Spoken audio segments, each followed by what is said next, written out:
Oh my God, that's very close What's up. up, Chris? How's it going, dude? It's going good, man. Dude, How you I doing? am great, man. I am always so gracious and grateful for these opportunities to be able to do shit like this and to be able to touch base. I thank you very much for taking the time tonight, man. Thank you so much.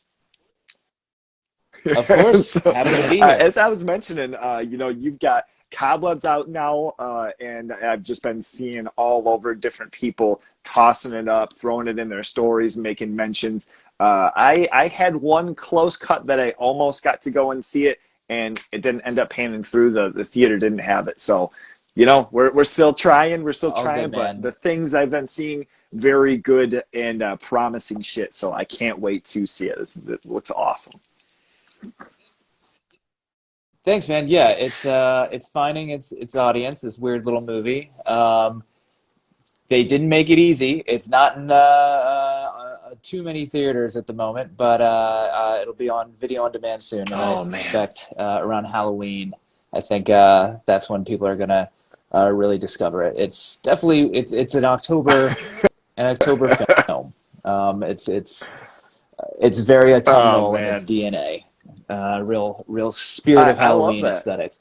Sorry, I'm still trying to figure out exactly how far away to hold my phone from my face. Okay. All So right. No, no, no, no, bear not a bear problem. with Not a me. problem. Yeah. I mean, and that's like the fun thing too, where I think it, as maybe it could be a little bit of a frustration but from me, being the fan of like, man, this just makes it even more sweeter as far as for the movie and being like, okay, I've got to find this thing. I got to get my ass out to a theater. I got to find this bit. It kind of, gives a little bit of the chase to the taste, if you will.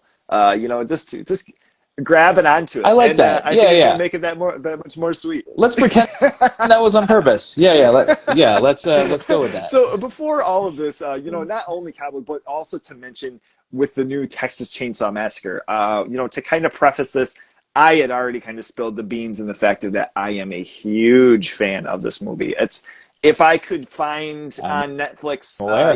what my watch history, that's probably the thing I've watched the most times. I have so much fun with it. It is ridiculous. I feel like in the best ways. It is gory. It is fast paced. So sick. So being able to talk to you about that as well, I'm really, really excited. But before all of this, if you could kind of take us Yeah. back as far as film in general and where you really kind of felt film starting to resonate with you and things that were catching your eye, at an early age. Bring us back. Yeah. I mean, it's as far like Henry Hill, as like far back as I can remember, I've always wanted to work in movies in some way. I mean, I was just always fascinated by storytelling. So it took different paths throughout my young life. I was really into comic books. I used to really be into drawing. I was like the school artist, and I thought that's how my creativity would manifest itself. But then I got to college and discovered that actually, despite being voted best artist in high school, I was terrible compared to everyone else. Um, but it was still a fun thing. It very much just became a hobby at that point. But yeah, I was always writing stories. Like when people were, I was never too good at sports. I don't know if my physique makes that clear. Um, but yeah, so like during recess when everyone was like playing kickball and stuff, I was always like, it was always a terrible experience for me. So I was writing stories. And then, yeah, much to my parents' chagrin, I mean, movies became the thing that I was most consistently into, and that's all I ever really wanted to do. So I went to school for it. Went to Okay. Temple University in Philadelphia, majored in film, focused on screenwriting, moved to LA, and tale as old as time. The Hollywood dream of working 7 years, making what I think is actually less than California minimum wage, getting coffee Shit. and um, rolling calls, scheduling meetings, answering emails, just doing all the Mm-hmm. unromantic grunt stuff of working in Hollywood, but still Mm-hmm. feeling like I was there, like being in LA. Like I'm from small town Pennsylvania, so being in LA, just people shit on the city all the time, but personally, I love it. I love I just read this great book called Maeve Fly. And in that book, the main character, I highly recommend it. That's a Sweet. recommendation for your audience. It's basically like American Psycho, but if the main character played Elsa at Disneyland. Oh, whoa. Um, Damn. Sounds awesome. and so she's always kind of like pontificating. Yeah, it's really great. She's always pontificating on LA. And like one of the things that she talks about that I'm going to butcher right now is just, it's people talk about LA like it's a city of just surface. It's all about the surfaces, but no, it's about what's underneath the surfaces. The city of secrets and darkness and mystery. I obviously see the David Lynch Blue Velvet poster behind me. Yeah. Where was about I? earlier interest in film? Yeah. Anyway, yeah. So, by the way, you can, if I just go all over the place, just bring me back. Good. So I loved, even if the job kind of sucked, I was still learning how the industry worked, and also just like feeling like, I'm doing it. I'm in Hollywood. So it was a great place to really learn how to be a screenwriter, which is the thing that ultimately I really wanted to do, and was just reading scripts all the time. You do this thing called script coverage when you're an assistant, and that's basically a book report to, you read it. There's so much material coming in that your bosses can't possibly read everything. So you're basically acting as the filter system. And so for me, it was a great place to just, you're reading and analyzing scripts all day. You figure out what works, what doesn't, what you like to read. And also like what are the people in your same position? What do they like to read? And then so when ultimately I wrote a script called The Wretched Emily Derringer, which is the first script I went out with. And that's the one that got me my agent, my manager. It was on the blacklist in 2015. I would be lying if part of the reason I think that caught some attention was just, I think I made it very readable. It was a good, easy, fast, fun read. And because of that, people wanted to send it to each other. Like they wanted to pass it up to their bosses. So yeah, it was just a really good way to hone the craft and understand that the true barrier for entry in Hollywood, if your uncle isn't, John Netflix, that you need to get it past a bunch of like, underpaid 20-year-olds. Like they are the people you need to impress first. And then that's getting your foot through the first door. And then it's a whole other ball game after that. But, yeah. So what was the question? And now this is initially you breaking in, too, and kind of finding your way as far as right. That, yeah. And maybe even bringing it before that, and you coming up and having interest in film. What about this? As far as if we were to close our eyes and picture your local theater or maybe your local video rental when you were coming up, what are we going to see? What is maybe something unique to your memory that you still think about that made these places special to you when you were coming up? Okay, I got two answers for that. One's more interesting than the other one. My local video store was Blockbuster. Yep. That's what we had, but I loved it. My mom did a cool thing when she recognized like this is basically the only thing I care about is she got the monthly plan where you get to rent 2 movies at a time, and then just you get as many as you want. So it's like literally just going there every day, sometimes multiple times a day, just like seeing everything I could. Everyone there knew me by name. So despite being a huge chain, it's one that like it still holds like a really special place in my heart. It's obviously it's long closed, but anytime I go back to my hometown and drive past like where it used to be, I remember cool fondly nowadays, or those Friday nights. Is it just like an empty building still? No, oh, dang! Absolutely nothing. That sucks. Yeah.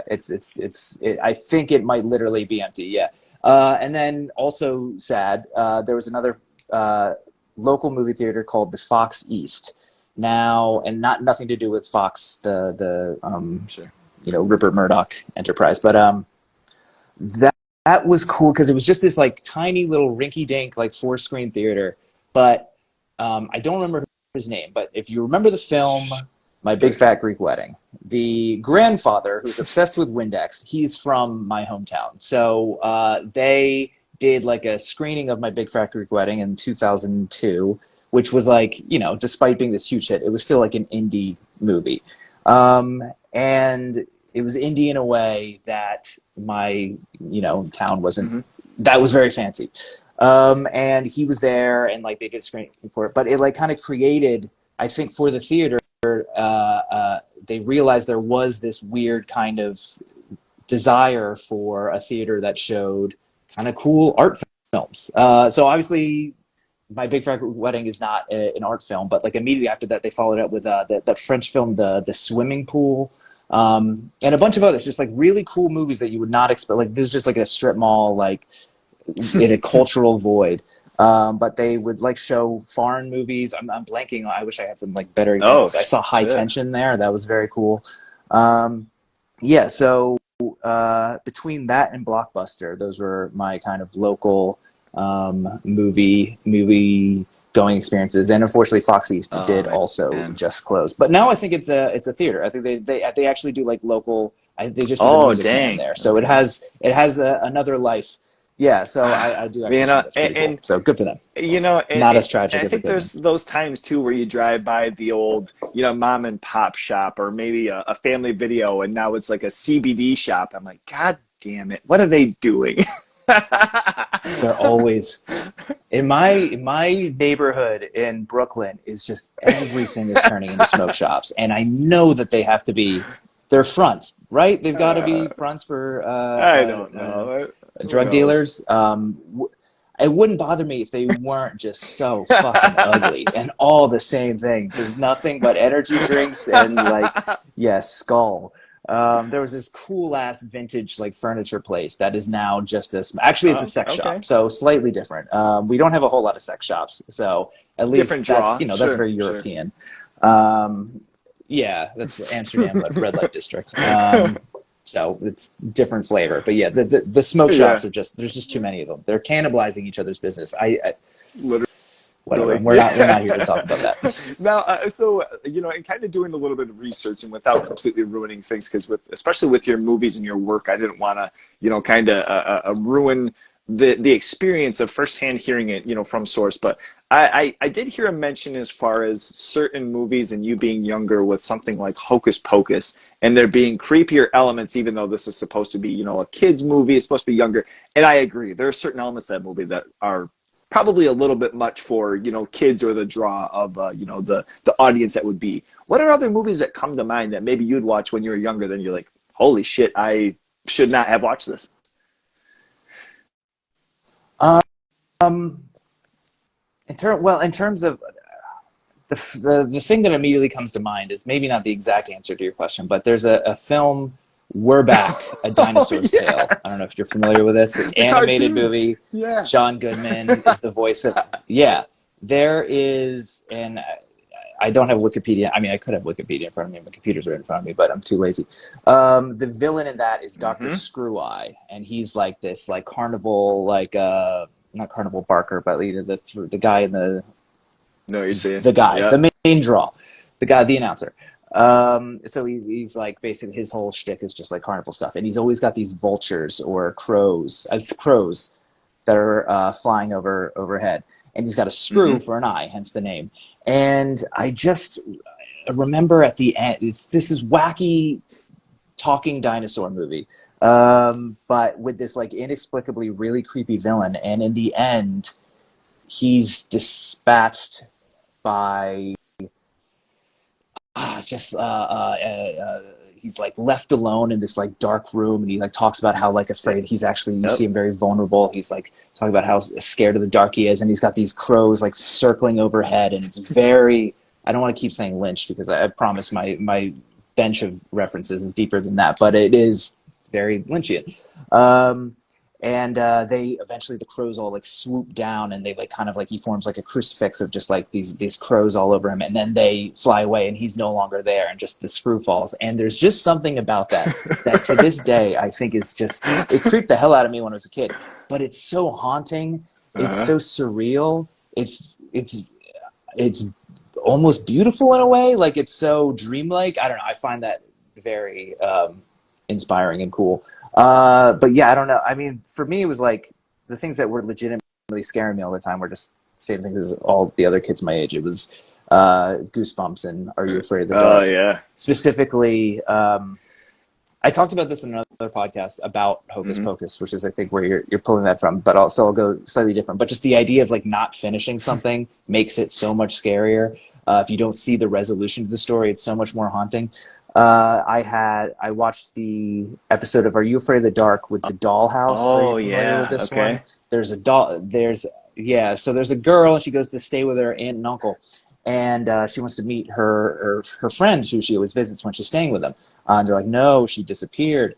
And then our main girl like goes into the neighbor's house and finds a dollhouse, and basically the girl is like, actually, I can't remember where. At one point, I just got like so fucking scared I had to turn the episode off. And then my friend Ryan, because he was a little liar, just made up in it. He's like, "Oh yeah, I saw that." And like, what happened is a scarecrow takes the girl and like keeps her like locked up in the attic for forever. And for whatever reason, that's not at Right. all what happens in the episode.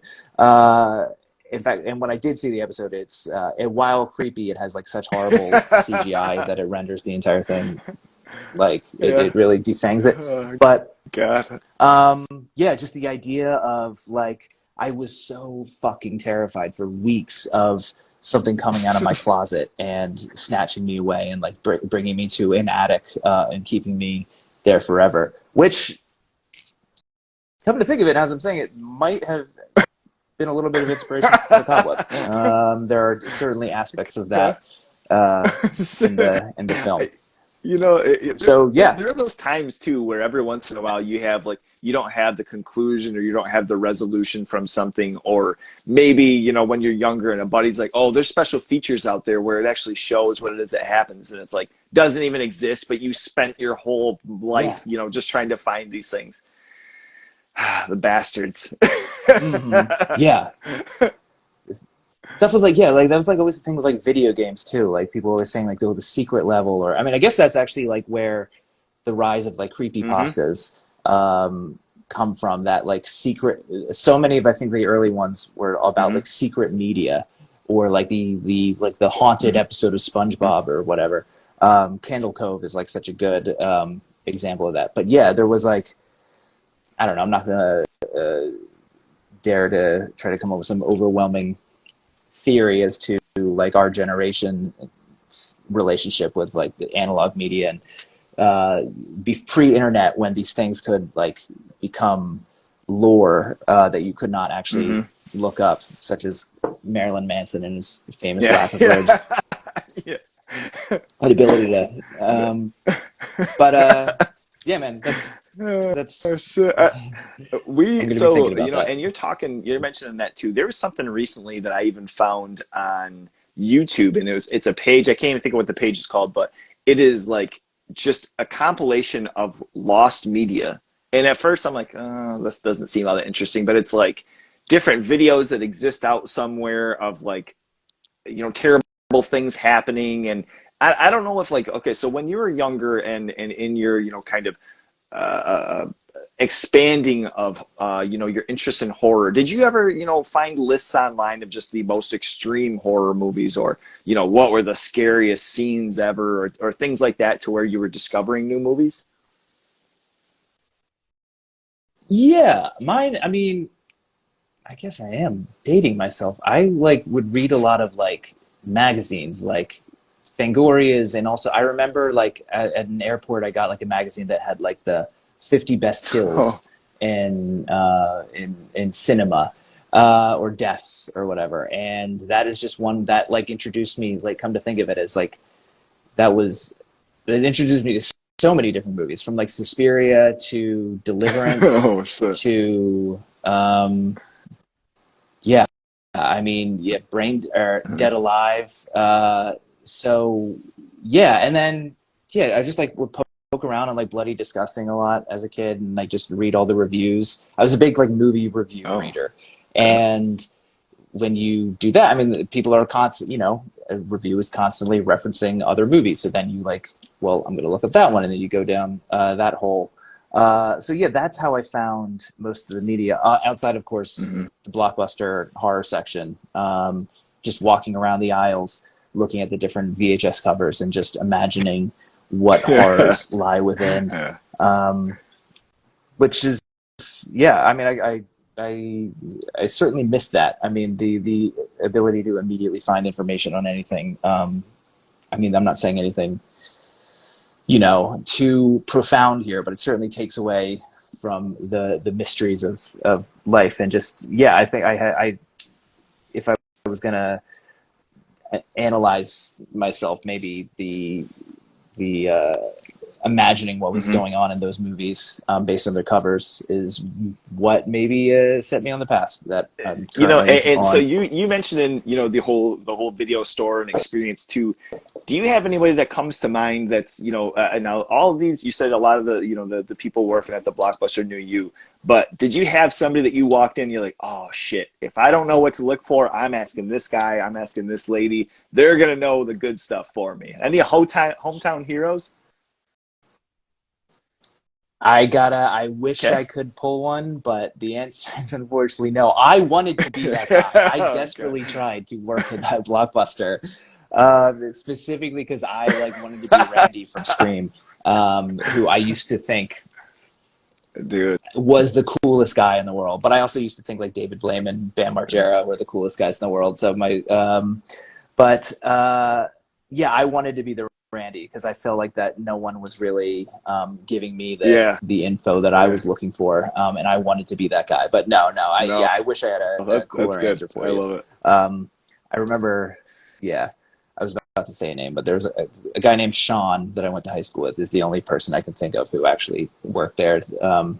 That wasn't an Okay. adult. And I think that's the same too with like me and my friends. And I wanted to touch on that. Did you have, kind of a closer clique that were, in that same realm of like tossing back and forth different things, or was this always just kind of a thing that you had as an interest to yourself?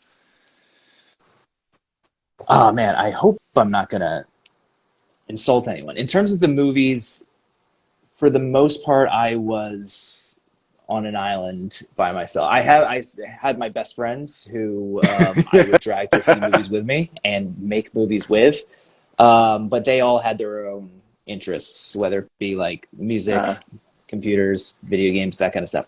But in comics, I definitely had like a group of guys, um, who we would all like just, anytime we get something new, we'd be constantly like trading and passing things around and recommending and going to the comic book shop. So I had that experience mhm. in the comic book world. But movies, I was kind of, there was my really good friend Elise. Her dad had basically, he had built a VHS video store in his basement. Cool. And so we would go to, and he just had everything, just the most obscure, bizarre, like old Italian Oh, oh exploitation shit. movies. There was one called like When Women Had Tails, which was like some like I think Italian like Neanderthal movie.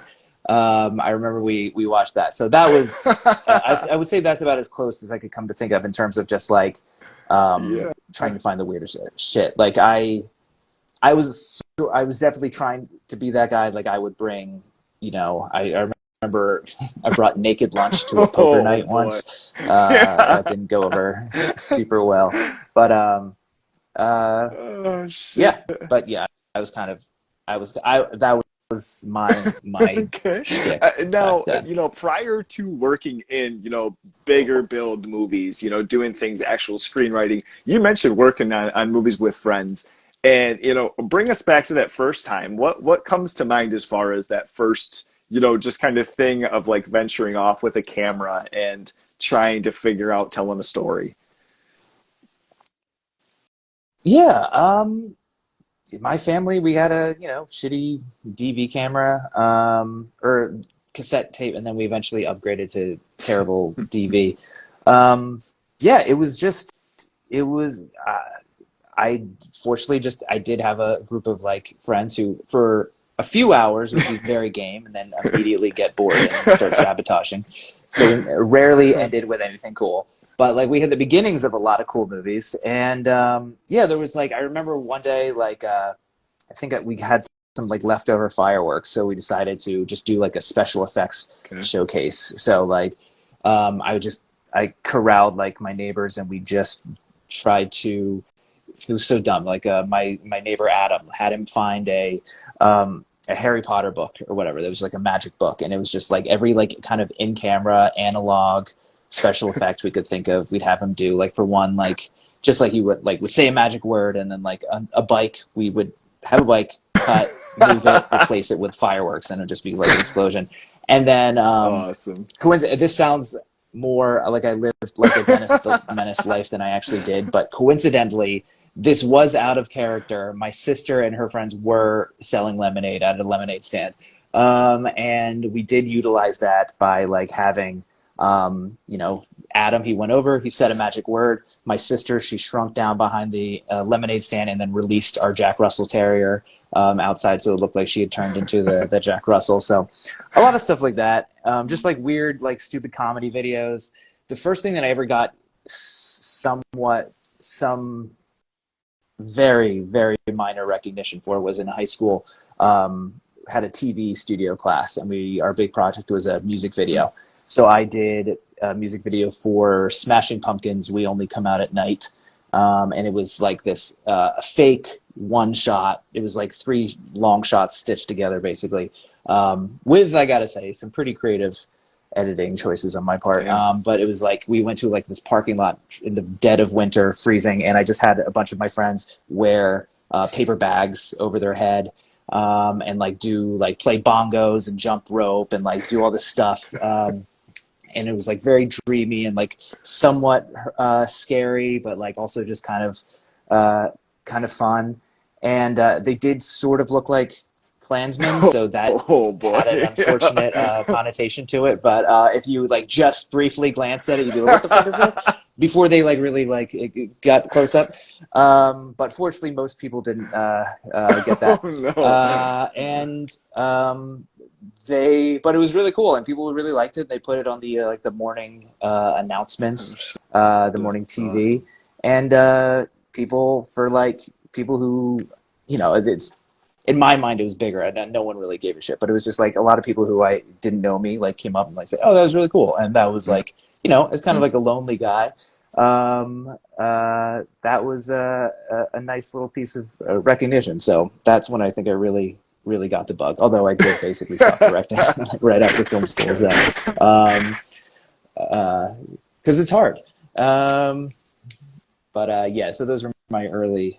And then in film school, I had my assignments. I had some stuff that I thought was cool, but nothing I was like, all of it looked like shit. Like I think like it was directed somewhat okay, but like I had no concept of cinematography, and I was too shy to actually ask someone to help me with my homework. So they looked terrible. I left film school with nothing worthwhile, but I did have scripts that I really liked. So that was really set me on my path. And I wanted to touch on that too, because I feel like there's like that fine line of, certain people that say, no, you don't need film school. There's other people who are like, thank God that I did do that. But, as far as one like personal aspect to you that, was a takeaway, for you, maybe not even saying the whole experience, but just something that, really you felt like you benefited from having that experience.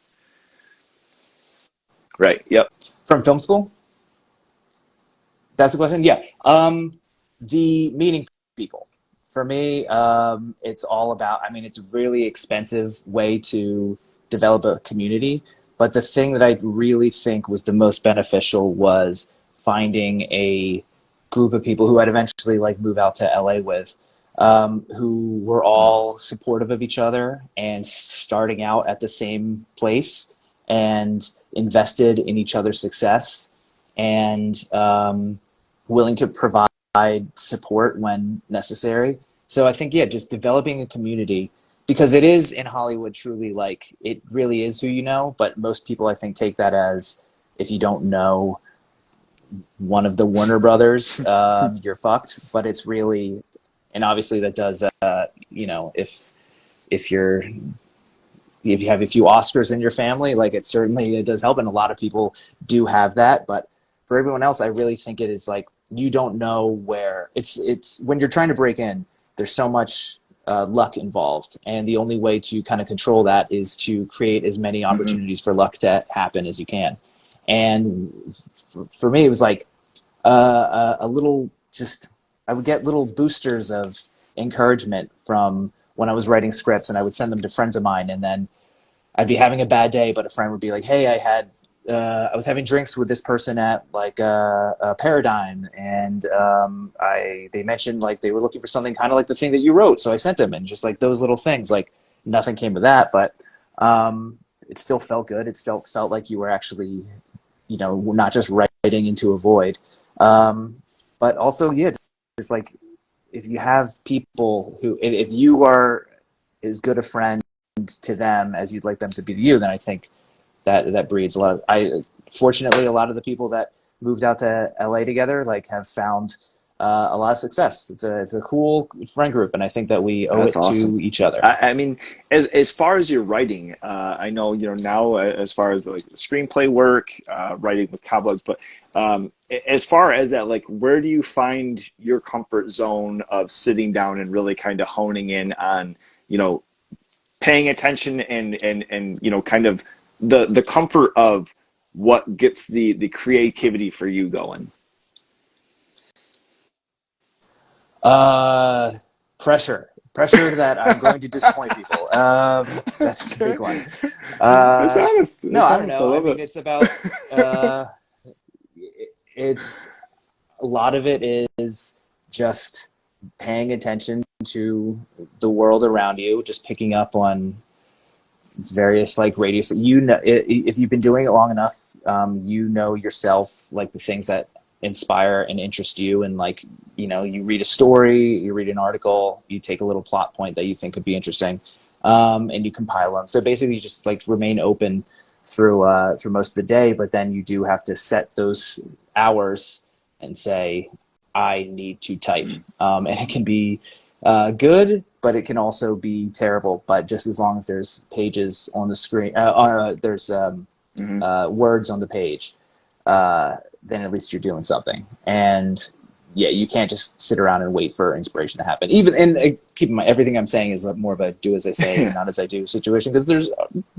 it's very easy to not do what you're supposed to do, especially when you're your own boss. But that's in my experience. Like if you don't wake up and the very first thing you do is sit down and start typing, then your day is pretty Oh, much okay. shot. You need to have some discipline while also living a life Hmm. that Well, inspires you. and I think it's just more out of the appreciation of film. I think even from like a broader perspective of just seeing individuals, their process and what it looks like. As far as I've had some people say that they have a notebook with them at all times, and other people that are like, I barely ever write down notes, and I just go and I sit down and I have a 6 hour block, and it's just it's pretty uh, I don't know how to say other than like cool and also inspiring. I think for others to be able to hear just the vast like broad spectrum of somebody's process that can ultimately lead to the same thing or the same type of production after the fact. Yeah, well, so more to that. Yeah, I do. I'm constantly writing down notes either on my computer or on my phone, and then I'm like compiling them into different files. And like it's I have files that are just random fractions of ideas that don't really that are just like a sentence. But then you get like enough of those that kind of like you could see could be cool together. Enough like random ideas that like combined actually form something a little bit more Hmm. substantial. So then that gets its own separate file. You give it a name, and then you keep adding to that, and eventually kind of a plot forms, some characters, a good title, that kind of stuff. So yes, so me it's just like I think it's just constantly compiling tiny little tidbits of ideas until the natural gravity between them kind of form something a little bit more Okay, all right. cohesive. I love it. It's cool. So but just constantly writing stuff down. That's a big thing because I am also extraordinarily forgetful. So if I didn't do that, I would not Now, have you anything. mentioned as far as this initial script that you put out, gaining the respect of the blacklist and having that being 2015 and kind of this time between then and between Texas Chainsaw Massacre being 2021, 2022. What difference did you see as far as your praise in 2015 there, and how did things start changing from there?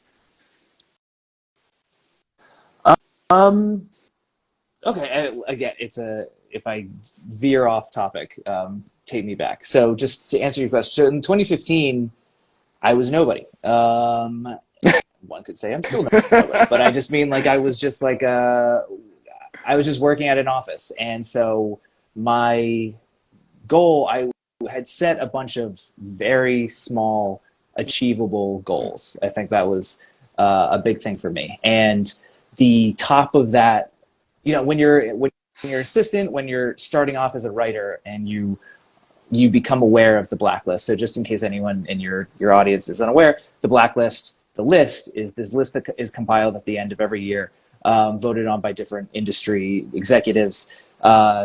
Basically, it's just a list. What were the scripts that you liked best this year that have not yet been produced? And within, I mean, it's zone outside of the industry, but within the industry, it's like when you're starting out, that is like the high bar. That is something that is both achievable, but at the same time, like the goal line. And so all I wanted to do was get on the blacklist, because I thought that if I was on the blacklist, I had made it. And then when I did get on the blacklist, I quickly discovered that no, you did not make it. This is literally just part one. And you discover that like when you're trying to break in, you're competing against every amateur. But when you do break in, when you do have an agent, you do have a manager, you do have some meetings under your belt, you're now competing with every professional screenwriter. And the competition is a lot higher there. So I was quickly humbled by that, because I really thought that I was going to be a millionaire by 2016. Incredibly naive. But yeah, and I should have known. But so basically what had happened then is you break in, and then people try to put you in a box. Some people get mad about that, but it's inevitable. It's going to happen. Basically, people need to know, okay, what kind of material are we going to send you? What kind of jobs should we think of you for? And I was so desperate to just get paid. And also, I didn't really know. Like, I'd only written like I'd written like 5 scripts at that point. So that, where I typed the end for like after 90 some pages. And because my first script that broke out was about a 13-year-old girl, she was a serial killer, but she was a child. So people kept sending me children's books. And I was just so desperate to get off my desk, because I'm still working as an assistant, that I just went after every open writing assignment for some like children's book that I had no version of me was right for any of those jobs. And lo and behold, I made every one of them way too dark. I still remember I got one about this one like kind of YA novel about robots that like didn't have enough of a plot that you could kind of build a plot yourself, and like it did open with a robot trying to commit suicide. No. So I basically just spent this year so desperate to find a job that I did not do anything I was proud of, didn't write anything original. Basically, yeah, I just, I mean, I certainly developed the tools, a little bit, the tools that it takes to actually like be in a room with executives. But beyond that, I wasn't fulfilled, and I was still getting coffee and rolling calls and scheduling meetings and doing all the grunt work, which is crazy. It was so maddening, where I was still working at my office job, and like credit where credit's due, they let me leave like anytime I needed to take a meeting. They really understood that I needed to prioritize these. So certainly wasn't my favorite job in the world, but they were good people. And but I would go like have these meetings with, sometimes like huge, really big people, like really high up executives at Pixar. And then I would come back and immediately be getting coffee for some like C-list actor. And knowing that if I was to like call the same companies I was meeting, like with my boss on the phone, like they would ignore the call. So, and then my, I'm sorry. I'm rambling keep here. Going, man. this was like just from between 2015 to 2022, I think was the question. So then my wife, she was my girlfriend at the time. Now she's my lovely wife. She was not as enamored with Los Angeles as I was. So we did move to New York right when it felt like I thought I torched my career, because it was like, everyone's telling me not to go. But we did. And I hated it. I mean, I was really freaking out at the time, and I was just hemorrhaging money because it was the first time I didn't have a day job anymore. And I glossed over, I wrote one web series for a digital company that went under the moment that I handed in my scripts. So I did get paid a tiny little. I'm glad. Ultimately, okay. I'm glad it didn't actually work out. There was a time there were these digital companies that they would have airplane hangars for offices. And you'd walk in and they had so much money flowing around. And you'd be like, I have not heard of a single thing you have actually produced. And lo and behold, they were not making any money, and they all collapsed at the same time. So RIP,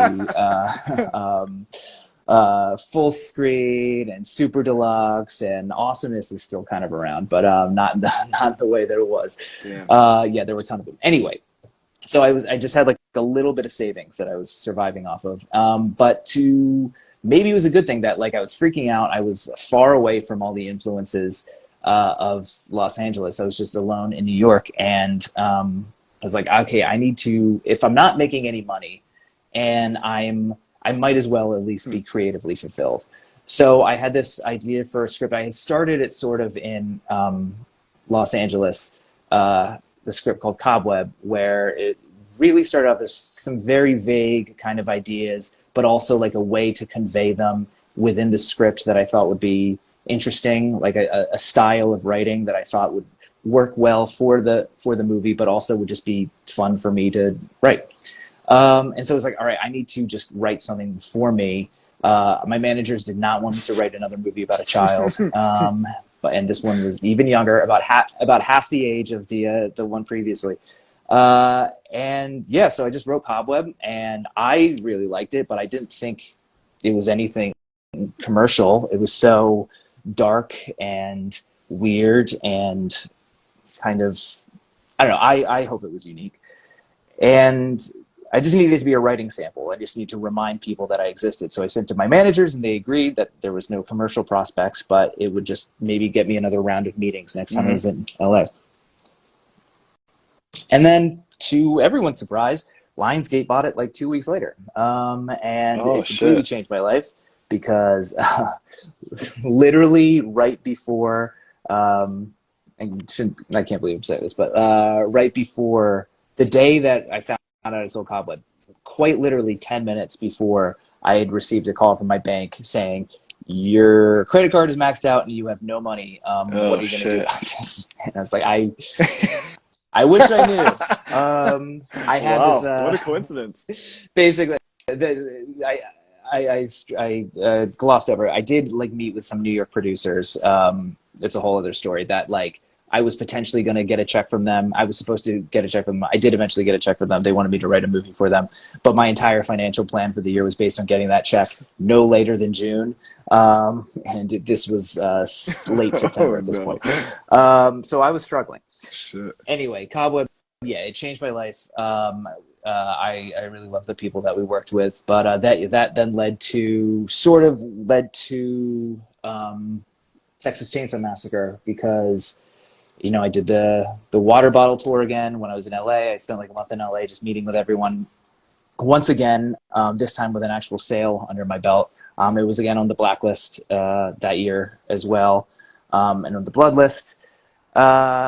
And yeah, Texas Chainsaw Massacre, I know you're gonna ask about it, so this is the time of the tale. That was one where I was actively going after this other project, an adaptation of a novel by one of my favorite authors, working for one of my favorite filmmakers.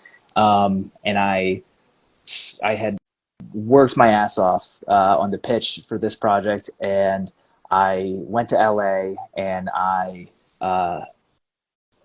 while I was there, my manager called me up and said, "Hey, Bad Hombre and Legendary have the rights to Texas Chainsaw Massacre. This is the one sheet. The one sheet is like the one page that says like what they have planned for the series." And I was so in this zone of like, I don't care about anything else. I just want to do this. Like, it's the ninth Texas Chainsaw Massacre movie. I don't know what I could do with it. And then my manager's like, "It doesn't matter because they don't want you.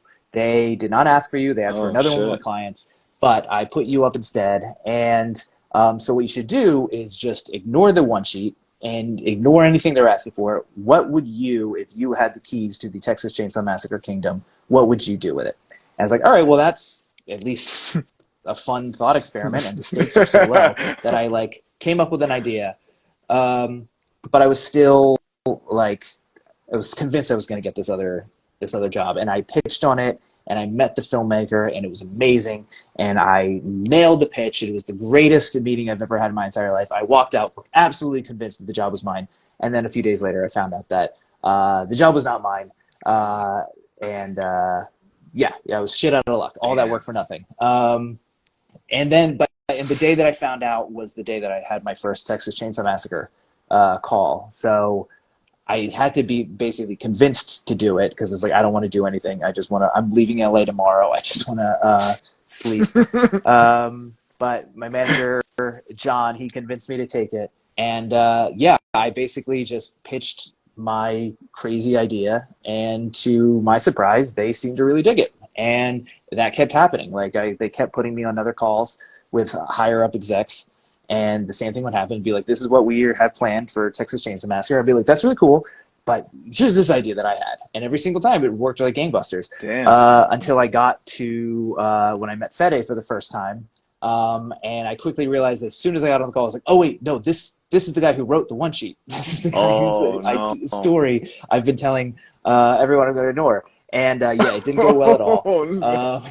I don't think he was at all. It was pretty brutally bad from my perspective. Though clearly, I have historically I have a bad time reading the situations because I did a few days later find out that I got that job. Oh shit! And that was amazing. Oh, but they very quickly told me that, but we are doing Fede's version. I was like, that makes sense. That's fine. Because honestly, I never really even considered that like I would ever get the job. So that was the other thing. It's just like, why would I put in all this work to go after this gig that is never going to happen? Okay. But it didn't, and that was incredibly now as far exciting. as like in. Oh, go ahead. But yeah, so we were working on. Go ahead. Sorry. Oh yeah. No. Okay, I was gonna say is that You. Yeah. Okay. That was, I mean, it was very vague, but it was kind of the, I don't think it's wrong that I'm like giving these behind the scenes things. It was pretty firmly established from the outset that they wanted to do the, going back to the original, the culture clash, the different generations meeting, and the purchasing of the town. When I was originally brought on, it was like they were actively kicking people out of the town.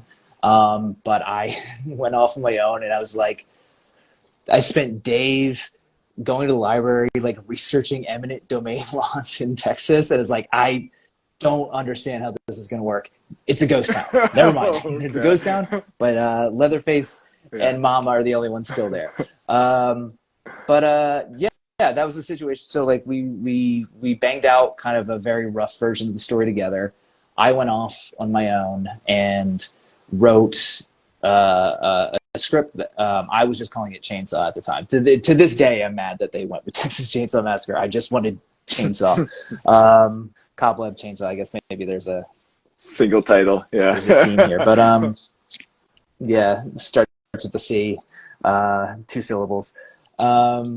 Anyway, where was I going with this? I wrote the script by myself, and then I was really proud of it. I sent it in. It seemed like everyone really liked it. They greenlit the movie. We hired the directors, the Tohills, Andy and Ryan, and then they flew me back out to LA, and then we spent like a week of just like me, Fede, and one of the Tohills, I think Ryan or Andy, one of them. We all spent the week just rewriting the script together, which was my first time ever doing that, like not writing solo. So it was an experience, and I learned a lot from it. And that is the one that resembles closer to the movie that you saw with some differences. But then COVID happened, and then everything was put on hold for quite some time. But then they started getting some productions going up in Bulgaria, and just at the same time that Cobweb was, Cobweb and Chainsaw both shot at the same time, end of Oh, no 2020, shit. in Bulgaria. So yeah, so it was it sort of sucked in that my first like experience on set of movies that I wrote was during like the very first kind of like COVID productions, and like you were not allowed to like interact with each other, and you just had to stay in a hotel room. But I will say it was pretty cool walking around Sofia, the city of Sofia, just feeling like I am responsible for a lot of the economy right now. And yeah, it was sick. I was there for Cobweb, but I did get to visit the Chainsaw set for Oh, a few damn. days, and it was the what scene was it? It was um,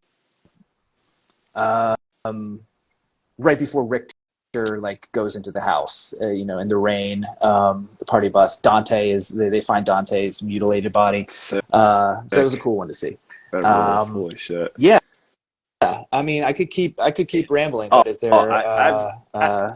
Do you have a yeah, question, or I'm should I going just? to be honest too, as far as with these, because I think first and foremost, my thing is always that this is your guys' story. This is, I'm having, the time, and it's not my place to interrupt with, odds and ends, little fucking rambling. I love hearing, the things in the behind the scenes, and I think it's also cool for others who are maybe just getting into the scene or just getting into, the into film in general, and kind of hearing the struggles that you're going to go through. I mean, the things that you have to, push through, and you have to, maybe deal with initially to kind of find yourself in a better place. And even though, when you're going through it, it has to suck. But I think it's cool, hearing as far as like the trials and tribulations for people to kind of come out and, from what I'm hearing with Cobweb and Texas Chainsaw Massacre, certainly, I'm a fan of your stuff, and I see your name, and I can't wait to be able to go out and dig into it. So it's absolutely radical. I Thanks, didn't Sid. want to interrupt earlier. Go ahead. Do want to just Mhm. Oh yeah, well, I just want to say one thing real quick.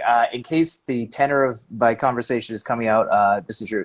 While of course writing, like any job, has its ups and downs, it's still very obviously the best job I've ever had, and I am extremely psyched on it every single day. I used to sell concessions at music venues, and people would literally spit on me because my cigarettes were too expensive. So Oh I will man. take the ups and downs of screenwriting any day over working at the Susquehanna Bank Center in Camden, New Jersey.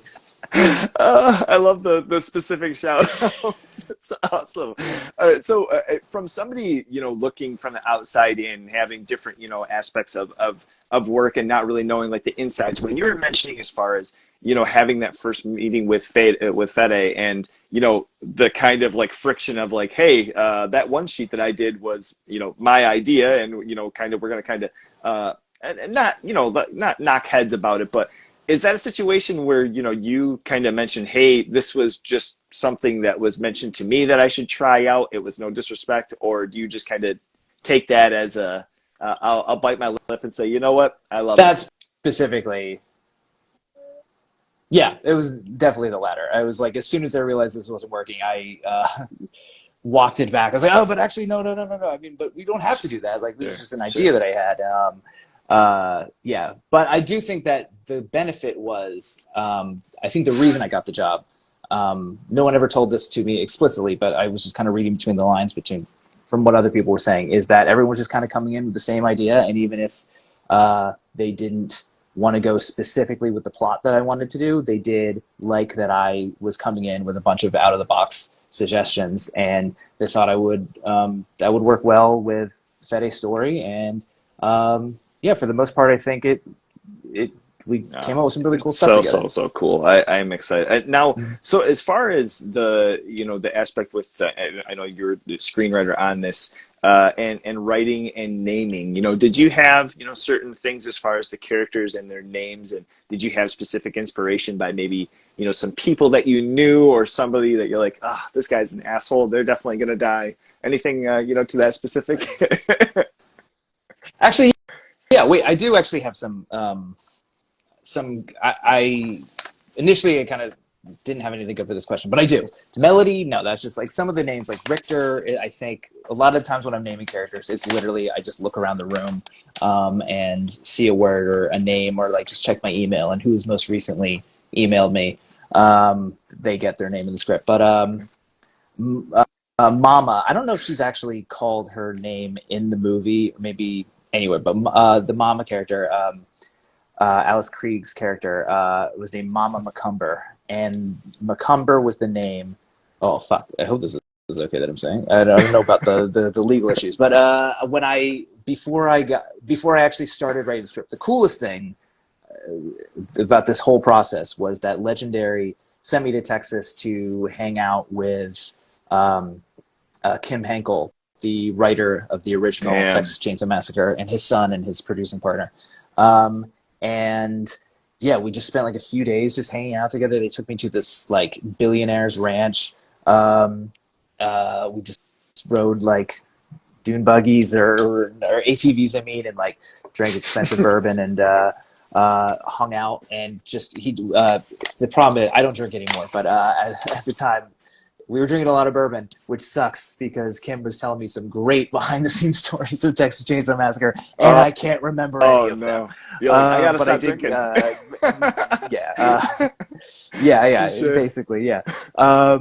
But the impressions that I left were very positive, and I did manage to convince him to watch the Last Drive-In, Joe Bob Briggs' Last Drive-In episode of Texas Chainsaw Massacre with me, and I have a very cool video on my phone of him watching it that I will treasure forever. But anyway, this is all a very long-winded way of saying we did meet. They took me to this like friends of theirs, the Macumbers, and like one was like this the guy was this musician in this really cool band. I need to find it. And then his wife, who was just like the coolest woman I've ever met, and they were just like such great people and I was like, Macumber, that's a good name. All right, I'm gonna name Mama after them, just because they took us around to like just these like really like deep woods, like real kind of like Texas Chainsaw Massacre spots with like people who were like I hope it's not me, but like a lot of physical deformities that come from just hard ass living.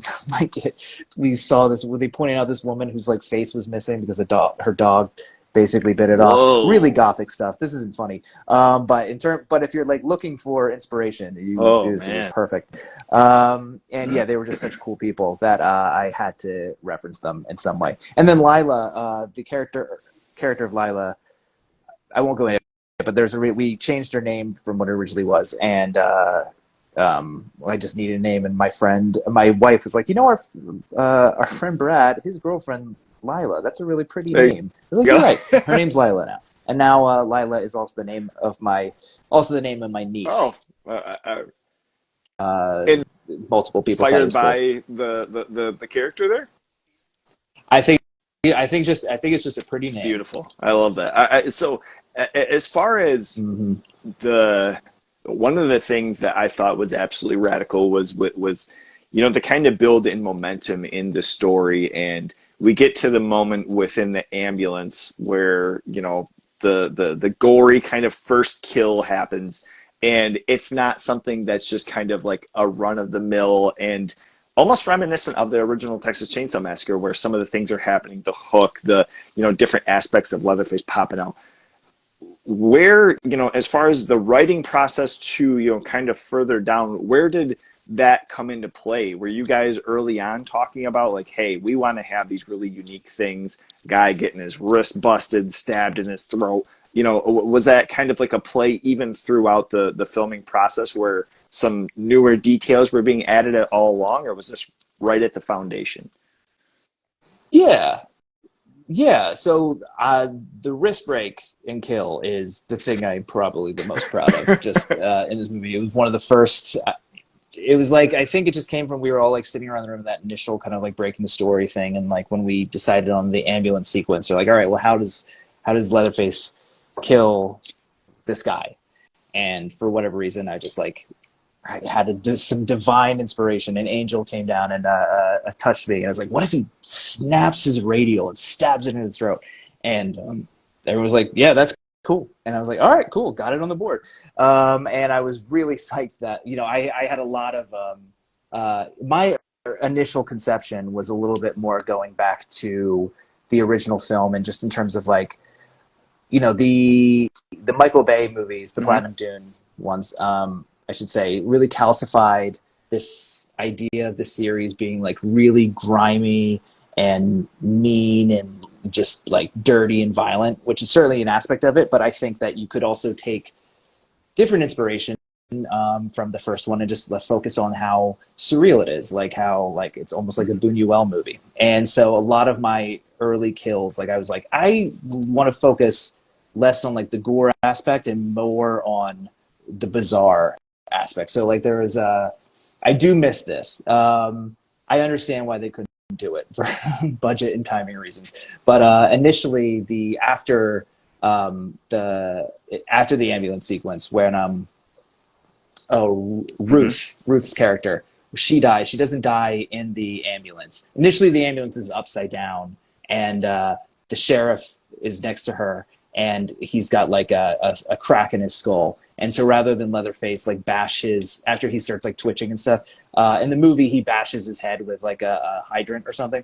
But in my initial script, I know I just said something about not as much gore, but I take that back. It was like he like grabs both sides of the skull and like tears it open so the brain starts like falling onto the ceiling of the roof. But anyway, shit. Ruth escapes, and I didn't know there were going to be sunflowers. So sunflowers was location scout, and maybe David, I don't know, but that was some genius that was found on the day. But in mine, it was just a cornfield, and there was a scarecrow in the cornfield that like provides like a jump scare at one point, or like a fake out, like she's running through the corn, and then she runs into something and screams, but no. It was just a scarecrow, but her scream alerts Leatherface, like who's like chasing her through. So like he starts coming in, and she starts running away more, and then like kind of hides somewhere, and then she hears movement, and then she turns around, and the scarecrow's right there. How does that make any sense? The scarecrow's stationary, but then you realize that Leatherface has the scarecrow, is holding it by the post, and he starts stabbing her with the sharp end of the. And so you would just see, and so the script is written so like you just see like the scarecrow bouncing up and down like of the corn, and just like this and blood spraying into the air. So it was like really like I thought that would be like a really cool surreal image. Oh, dude. Yeah, for a lot of reasons that didn't make it into. And I'm trying to remember. There were like my original script is pretty different in a lot of ways, and I think there were some cool ass kills in there. But then you lose some. But then I mentioned this somewhere else. Like I had a set piece in a luxury RV. And only one person died in it, and it was more of like a suspense sequence where I think you just tried to utilize like everything I could within this RV. But it ended with like it was like double decker, like how you could sleep in like the top, the yeah. So the girl she crawls in there and she's like hiding, and then the saw comes up from the ground beneath her and like saws her that way. And so we didn't go with that, but that did inspire the melody in the basement with the saw coming from up rather than down. But also, it was just like the luxury RV of it. It was like Fede. It just one day, like I came in the morning. He's like, I was thinking about it. There's never been a Texas Chainsaw Massacre with an actual Texas Chainsaw Massacre, and he's like, let's fill that RV with people. So I was like, fuck yeah, man. So. Credit where credit's due. Every person's favorite scene in that movie is very much Fede Alvarez special. Man. And I like to think that I scripted a lot of those individual kills, but if I'm being honest, if I probably look back at the shooting script, I'm sure David was just having like a fucking blast and coming up with them all himself. I wrote a lot of stuff for that sequence, but I'm sure it was all just making it up and having fun. God, dude. Well, and so you. I think I might have missed this, and maybe that didn't even fully realize, but you had mentioned two brothers initially directing this. Where did David come into into the role? So yeah, this I honestly I don't want to go Oh, too much into this because I okay, honestly sure, don't know. sure. But I don't know if you remember. Very famously, I mean, at the time, somewhat famously, there were the Andy and Ryan Tohill were two different directors who were originally hired for the project. Super talented guys. I loved their movie, The Mm, Dig. I know for a fact that the cast loved. They were beloved. So for whatever reason, I think Fede wasn't directing this movie, the studio, but it was still his name is on the mhm. marquee, like he's the draw. For everyone else, this was basically like our first thing, and I think as far as I without don't no Sure. one quote me on this, I just think that maybe they weren't the movie didn't look like a Fede Alvarez movie the way that they were looking for. So I think that the movie probably rocked. I haven't seen any of it, and like I Mm. said, the cast loved them, and I think they were like delivering like really like more character based performances. But uh, just for whatever reason, the studio didn't think that they were going to deliver the Fede Alvarez movie that they wanted, and so they hired David, who's a genius, Mm. and he had made this Hmm. movie called Tejano for It's like 50 grand. amazing. That It's looks awesome. like Hmm. millions. It's so good. It's like watching like El Mariachi, like the early Robert Rodriguez. It's like so much ingenuity and just filmmaking prowess. And so they're like, well, this guy can probably come in and perform a miracle for us. And Wow. yeah, they were No right. shit. So I am so excited. I'm really excited to see what the Toe Hills do next. I have nothing but love and respect for those guys. We only interacted very briefly, but yeah, that's just Mm. the movie industry can be Wow. brutal. And so they actually had like Yeah, scenes filmed and things filmed and everything too? I Oh, think that's public record. Yeah, okay. Okay. And yes. I can delete this out too. I'm not trying to They dig had or anything. liked I you. just never knew that. No. I think no. I really I want Yeah. people to know that Toe Hills were great and Yeah. they were not doing bad work. It was I just Sure. think Sure. Sure. creative differences. And I think that's more common Yeah, than not than what people realize, as far as like the film industry, the music industry, writing books as an author. There's a lot of brutality, like not even in a horror movie sense that you're just like, holy shit, how is that real? So, but yeah, so I mean, yeah, David coming in and going in watching this and then kind of getting more familiar with his other features too. The guy is an absolute beast. And you mentioning too, I think one of the things that's common within the movie is the scene and the kind of silly dialogue in the bus scene. But I think in my mind, when I think of people that are like, oh, talking about getting canceled or whatever, I think it added kind of like that flavor of like, oh, I hope that he just goes absolutely mad on these kids, and he does. I feel like so many times in movies, you're like, yeah, oh, please just knock these guys' heads off, or just plow through them, and it's like, oh, maybe one or two, and everybody else gets away. This does not happen, and in the best manners. I yeah. loved it. That's a sequence where you definitely want to and like I didn't write the canceled line, but I think I think the problem with that one is just that it was in the trailer, and so it was like Yeah. it immediately Okay. memeified Right. outside of the context, and it was hard to recover after that. But I like it. I mean, I think it's Hmm. funny, and that's Shin, the guy who says it. I think this is an exclusive. I think Shin, he was one of the producers. Like he's like on the Oh, movie. He's a oh really great shit! guy. The Really? guy who says "try anything, you're canceled, bro." Yeah. He's a bad hombre guy. He's been like working with Fede Oh and Roto man. for years now. Actually, man, I realize my phone is like Oh, literally about to die. So let me oh just yeah. grab Sure. a Sure. charger real quick, and then I can Yeah. speak without the headphones. Yeah. Sorry for the quality. There's gonna be a dip, but I No. No. No. forgot that this needs to You're be good. Not a charged. Just a problem. Not a second. problem. Oh man. Yep. Anybody watching, we're going to pick right back up, but we're talking about the new Texas Chainsaw Massacre 2022. I am a huge fan, talking with Thomas Devlin about this movie, about some different things as far as the kills, the fun. Very, very cool. Good? All right, I'm gonna be hunched over. Actually, I have a fan going. Nope. Can you hear that? We're all, I don't know if no, the quality is we're that. all good. We're All all right. Well, good. then Yeah. cool. And like I say, I mean, I think it's just, from myself and loving this movie and hearing some of these additional like details, like it is so so cool, dude. I have had so much fun with this movie, and especially some of the silliness.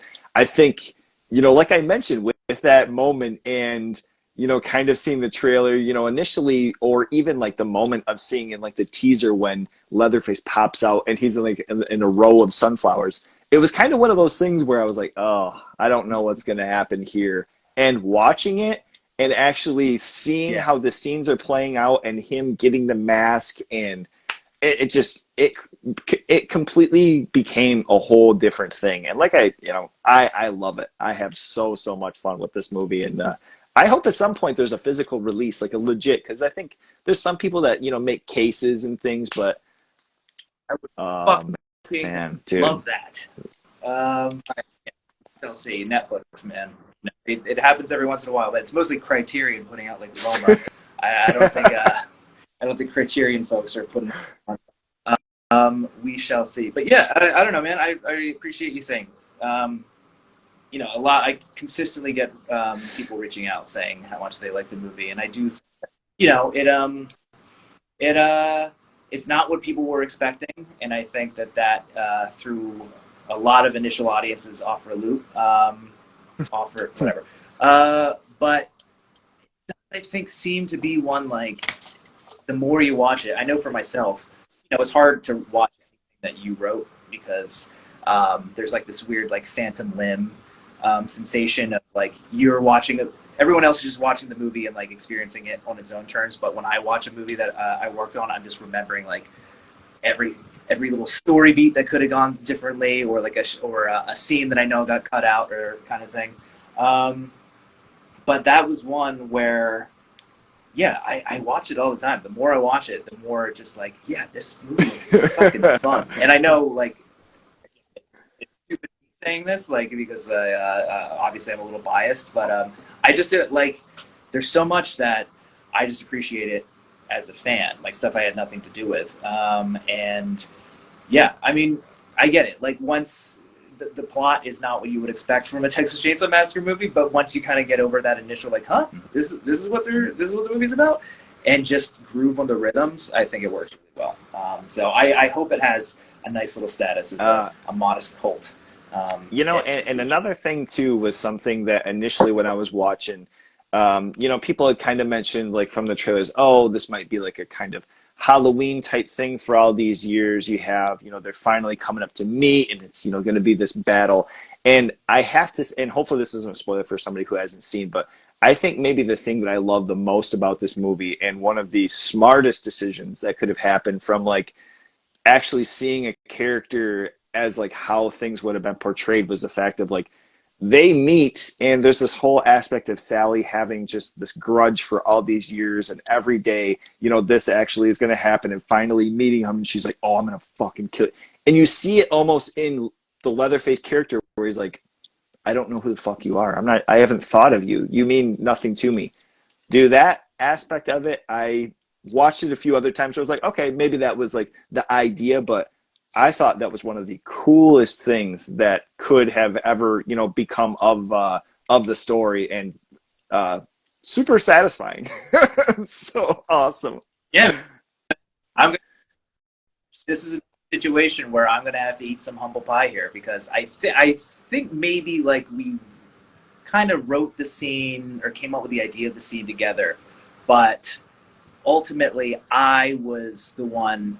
Early cuts of this movie, I was saying we got to take that scene out. It doesn't make any sense. Why would Sally, if she's using them as bait here, why would she go and find him somewhere else and then come back later? It's going to be so much more effective if Sally leaves them in the car. We don't know where Leatherface is. Then when he attacks, she comes out of the shadows. It's like, oh, she was using him as bait.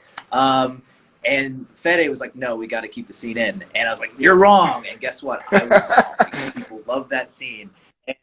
I don't think anyone like focuses on like the little like logic stuff that I like get hung up on. And yeah, it's like, yeah, that is a scene that people really love and point to all the time as like something really cool. So yeah, Fede was absolutely right about that one.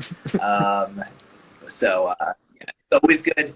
You have to be confident in yourself, but then you have to know when you Man. were incorrect. But yeah, man, it is Now, it's a good one scene. last thing, and this is kind of just a little fun thing and little Easter egg of sorts. During, the bus chainsaw massacre scene, you have the live stream going kind of like right now and people commenting and you see the different handles. You see, I think David at one point has a comment that rolls up and there's some others. What can you tell us about some of these? Maybe a Ghost in Vanderensk. Who would that be? You're fortunately. I'll let you ask another question because this is one that I can't answer too well. That was I think that was done in post. I know it was like David, David's name, Fede's name was in Okay. there too, and they like names of like guys I Okay. know at all. On like the post team. I think maybe our cinematographer Rick Diaz. Uh, he might have one, but yeah, those are all just different cooler guys than I was. Okay. I thought it was so fun. My name should be on there. Now I'm mad. Why didn't anyone ask me? I think next time. Dave, like, yeah, David and I are buddies now, but like he didn't really. Yeah. We met on the set like of the movie that he like just like came in, so I didn't know him too well. Oh man. But great Now, guy, super if you talented. could say just kind of a wrap on being able to talk, the movie here, from sitting down with the original material and from that, first time being able to watch it, whether on, at home or how, there was a premiere. What would you say, is just the one aspect, maybe a kill, maybe a source of dialogue, a character? What would you say that you kind of find yourself most proud in that, was 100% what you were putting into what became of this Texas Chainsaw Massacre?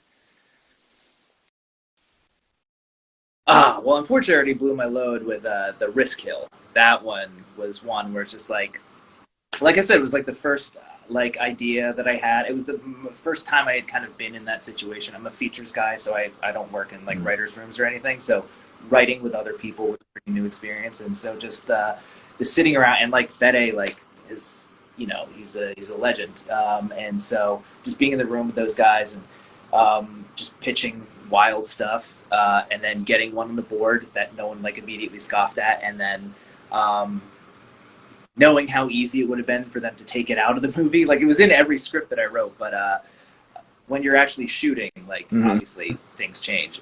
So when I saw the first cut of the movie and I saw that Risk Hill in there, hell yeah. Um, uh, uh, yeah, I don't know. I mean, there's like some suspense sequences that I'm really proud of. Like just like yeah, the roof, like in the van, how that whole thing plays out. Melody, like the whole melody in the house. Up, except for the stairs. The melody, like realizing like one of the stairs creaks and then she has to like very creatively get on the railings. I know that was all David, but beyond that, um, yeah, just like I came from like more of a dark kind of character background. Those were a lot of the scripts I was writing. So writing these more like horror suspense sequences and seeing them realize that was really cool for me. Um, yeah, yeah, I think That's awesome. that's my answer. And then with you didn't ask, but then when you were asking, just like with Cobweb, there's like a few sequences that are pure dialogue that Lizzie Kaplan and Anthony Starr are just delivering these like just really bizarre exchanges, and it was like the first time like seeing those it was like oh yeah this is like those old scripts that I used to write that like no one would ever like see or care about because they were so weird. Like this feels the most like my voice, and to see these two actors who are just incredible um, delivering these lines, that was That's very cool for me. awesome. That's awesome.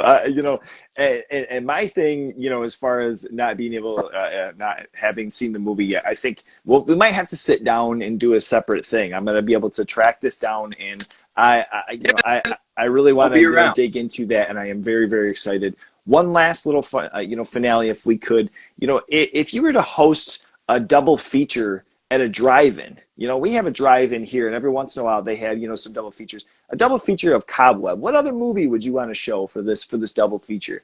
Be a good pairing.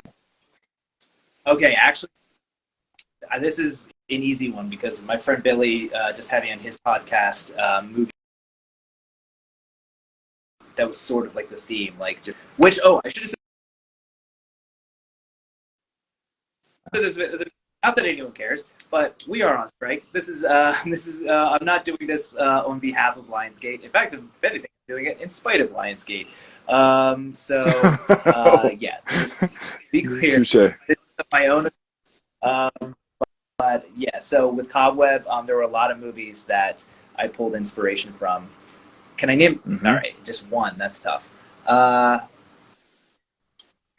Then I am gonna go with Paper House. Bernard Rose's, I think, 1988 film about a little girl who goes to a dreamlike house or when she dreams, keeps returning to this bizarre house that looks very much like the drawing of a house she did with crayon. And there's a boy there who can't move his legs, and yeah, it's just a super strange, dreamlike film. I think the movie that Bernard made right before Candyman. Oh, so he was really, really? At the top of his Okay. game. And just like really, yeah, just visually like sumptuous, dreamlike, scary, but also like heartfelt film. And that's what I was going for in a lot Man. of Cobweb. So if I achieved any of that, I would be very psyched. So yeah, I think that would make a good. That's awesome. I'm gonna have to check that out. I know exactly what it is that you're talking about. I've never seen it, and I'm gonna have to check that out for sure. It's very easy to find it. Sweet, See it. dude. Chris, thank you so much, man. This has been absolutely awesome. Thank A huge pleasure. I greatly appreciate it. Anybody that's tuning in within the next month or so, I'll have this up. I've now started putting this on Spotify for podcasts. People have bothered for a few years, and I always wanted it to be a video thing. I've always been a visual, but people like listening to podcasts, so Got it. why not? Hopefully, I didn't. No, dude, this has been awesome. I Awesome. really appreciate it once again, and take care. Have a good night, my man. All right. You as well. So lo-fi, lo-fi, a horror guy, yeah. Lo-fi horror guy has been recorded in front of a live studio audience.